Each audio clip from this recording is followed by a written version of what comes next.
What's the cost of being the good one? The one that is following the correct path, the one that gets the nod of approval from family or friends. What is the payoff for being the great follower of rules bestowed by your family, by culture, by the norms of the society? In today's episode, we will be talking about the curse of the good child. Are Filipinos truly bilingual? We use the same language at home but speak and love languages foreign to each other, together but separated. Kamusta? I'm Roanne, licensed psychotherapist mom, immigrant twice, first generation Pinoy raising my mixed Filipino-American children in America. I found that after visiting 500 Filipino homes, I continue to be a student of the culture. In this podcast, we would be seatmates in this beautiful cultural classroom.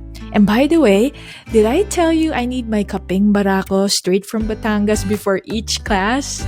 If you're interested in learning the deep intricacies of the Filipino culture, especially as it merged with American culture, talks about trauma-informed care and deepening your Filipino relationships across generations, which includes my fave topic, Pinoy love languages, you're in the right place. Hi everyone! Welcome to another podcast episode. Thanks for being here, wherever you are, whatever you're doing. Now, let's go straight to the point. There is research that exposure to parenting practices of your own set of parents, how they parented you, can lead to your own style of parenting. There's research on intergenerational transmission, meaning, what practices, models that you saw can possibly pass down. Now, that is not a guarantee, of course, but when we are parenting on autopilot, where we're just parenting by reflex, by following what we observe from our parents, I call the autopilot parenting, you are likely to parent like your own parent. And that's from research. Now, talking about psychologically controlling parents, these are parents who may use shame, guilt induction, personal attack, and love withdrawals. Now, no parent is perfect. I'm a parent myself, and perhaps I've shamed my kids at some point. Let's say they were about to run in the middle of the street and you scream at them. Of course, that can cause some shame in the body, but I think that's functional shame. So I'm talking about more pervasive, having the experience many times, and there is no plausible reason for you as a child to think of like, wow, I couldn't understand, or I could understand why my mom had to scream because I ran across the street. How does this manifest, right? For an adult child, if you were talking to your parent, the parent is giving advice. If they suddenly became really angry later on because you didn't absorb their advice, they become upset. Or if for younger kids, you hear parents may often say, if you don't do this, mommy will be sad. Now, it's very different if a child perhaps did something and the parent said, oh, when you did that, that made mommy sad. I think the order is very different because the other one, there is no expectation or much expectation for the child. Rather, the child did a mistake and the parent is simply expressing. It's the output. But the other one, there is a conditioning. If you do this, mommy will be sad. So it's prior to even exploring for the child. This can also manifest with silent treatment. You might be familiar, right? Like you don't even know what happened and then dad doesn't want to talk to you. Or when he talks to you, it's very short responses. Psychologically controlling parents were likely parented by one, or they despised the way they were treated as a child and they vowed never to be that same parent again. Now, the problem arises when you become sold to another type of parenting under the spell of fear. This can often happen if you had like very strict parents and you're thinking in your head, I will never be that type of parent. So the swing, like the swing of the pendulum, becomes in the extreme. So now the parent becomes permissive, right? So in many ways, to run your parenting with the gas of fear can be a driving force to rigid and a controlling parenting style. So because you're avoiding a particular parenting style, there's fear there.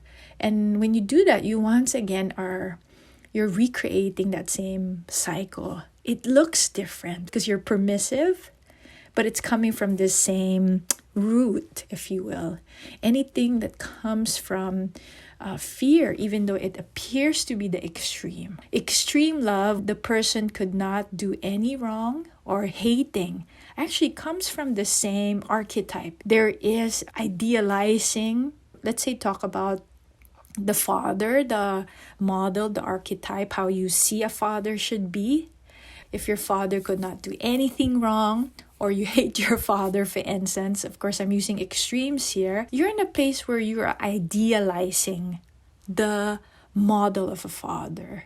It is when we're able to relate, meaning we make that person human, that we could reconcile both their goodness and their not so good parts. But of course, I digress. Let me return back. So talking about parenting from fear, the expectation of parenting is vouched on your child becoming buried with unrealistic and rigid standards.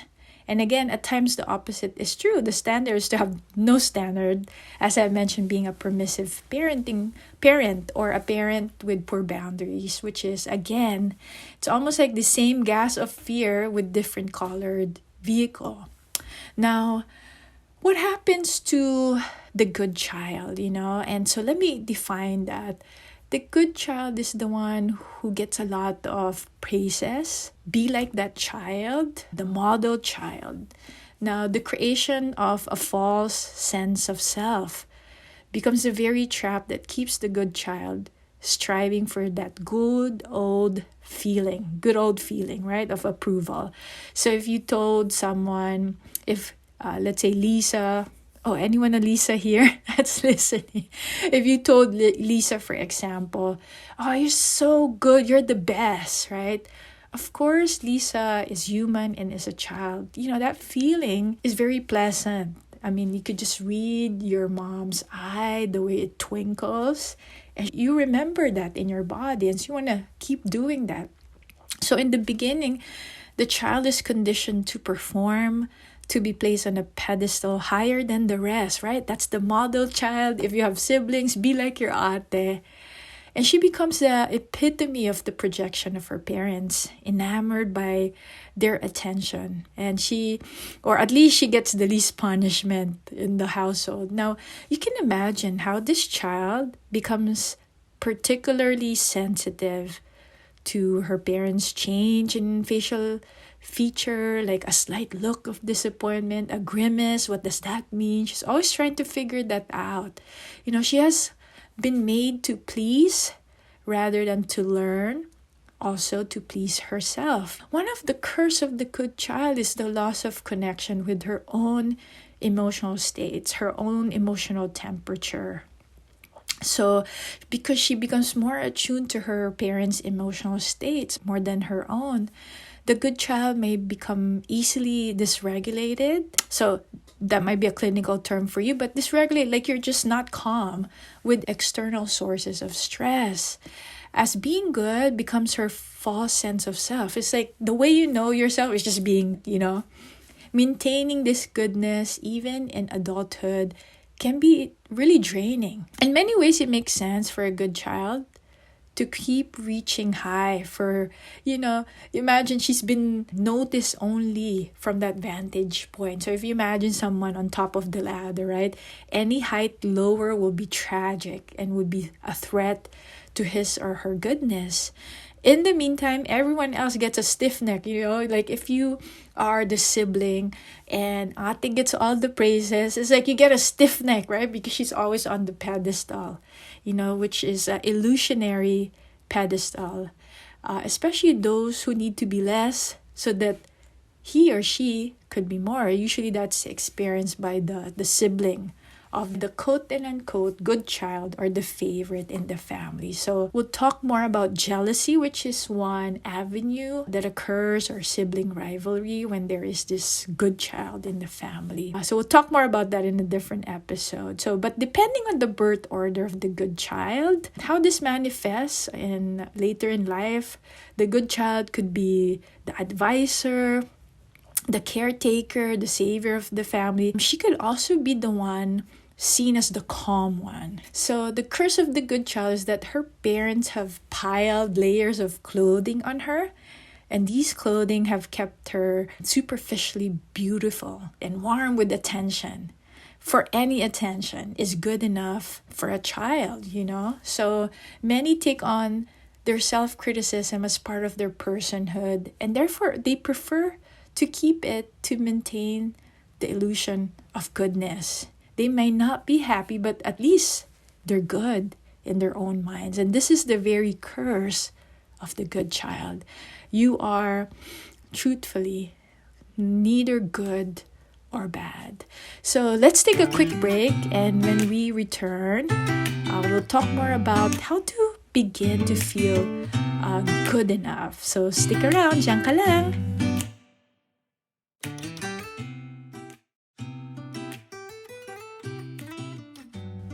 This episode is brought to you by Story Therapy. This is therapy and coaching blended together that hugs neuroscience, creativity, and honoring the wisdom of your body to heal. It's a 3-month framework that includes 10 one-on-one sessions with me.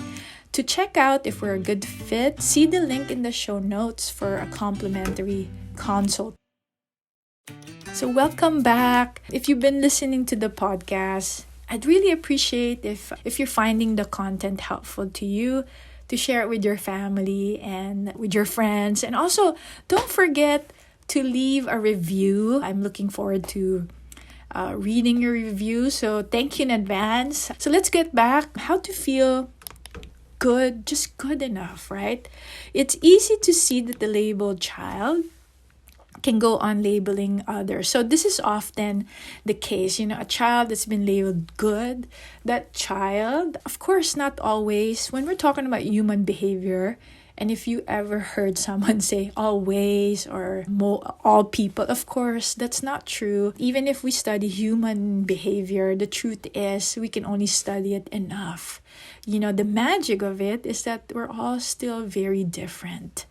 Now, when a child has been labeled, that child also becomes an expert in labeling others as good or bad.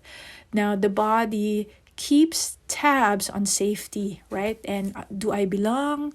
Is this a circle for me or not? And we all want to belong, right? We all want to feel safe. By the way, my recommendations here are simply recommendations, do not serve as therapy. And I encourage you to seek out a professional if you need more support. Now, being good is focused on the destination. Getting there is very important rather than being here in the moment. What is there rather than how to get there is the familiar path. In reality, there is no there, just now. So if you're listening, that moment, this moment as you're listening to me, so I just said the word me, that's actually history, right? The moment that you have is just now. See, I just said the word now. That also is no longer here. It's just a memory. Let me mention that this topic is also a blog post, and usually there's more information in the blog post. There's also a in-the-moment meditation that you can access for free. So check out the blog post version, and everything, all the links will be in the show notes. Let's continue. The power of being in the now cannot be understated. Now, this takes practice. Many times, this is what I do in my practice as a therapist, is to bring the body, the mind in the same place. Because when we're anxious, we're thinking about the future. When we're depressed, we are thinking about the past, what should have been done, what could have been done. And yet we forget to be in the now, you know? So it's almost like an appointment that we keep missing. We're always like thinking about the past appointment and the future appointment, but the appointment that you truly have is in the now, constantly missing that appointment. Now, one of the things that you can try is to begin to journal, right? And to see details and be more clear in what's happening in the present. So, for example, I'm enjoying my coffee while laughing and socializing with my friends. If you're in the shower, telling yourself, I'm taking a shower, the water feels warm in my back. If you're eating, I'm eating nutritious foods, and I cannot wait to make every cells in my body come alive. So you almost become an author, and you're speaking, so everything becomes intentional. And what this prompts is slowness, okay? Slow is fast, actually, when it comes to healing. So practice that as if you're telling a child how your day went, but you're doing it in the present. Now, another thing that you can do is to make old beliefs a thing of the past by writing as if really they're in the past tense.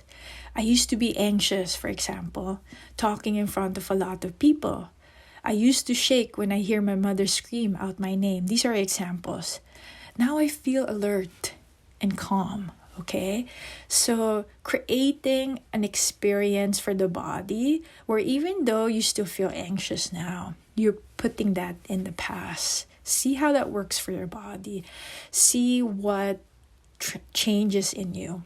Just final thoughts. Again, don't forget there's a consult link if you're interested in story therapy. It's a 30-minute consult, but only really for those that are interested. It's really a time for me to see for a good fit or not. That too is okay, you know. Final thoughts: when parents rear their children out of fear, not to be like the parent that they despise, they become like them. The over focus on labeling children as good or bad creates dissonance. With children, they distrust their own emotions, their own body, the language of their bodies. Instead, they rely on external output of rewards. Is this good or bad? They're always comparing who's the best. Did I make mommy happy or mad? The good child is showered with seemingly positive external reward for her parents' attention. Every attention of this kind is a layer of clothing that distracts the good child from her true sense of self. The next moment is always an opportunity to unlayer. Because, again, as I mentioned, you are neither good or bad, but just is. You came into this world, you know, you have the divine right to know that you have everything that you need and more. So, I am going to end there. Thank you so much for listening to my voice. If you have any suggestions, topics, go ahead and email this Pinoy therapist at info@kalamansijuice.com. Saying goodbye for now at sa ulitin. Bye!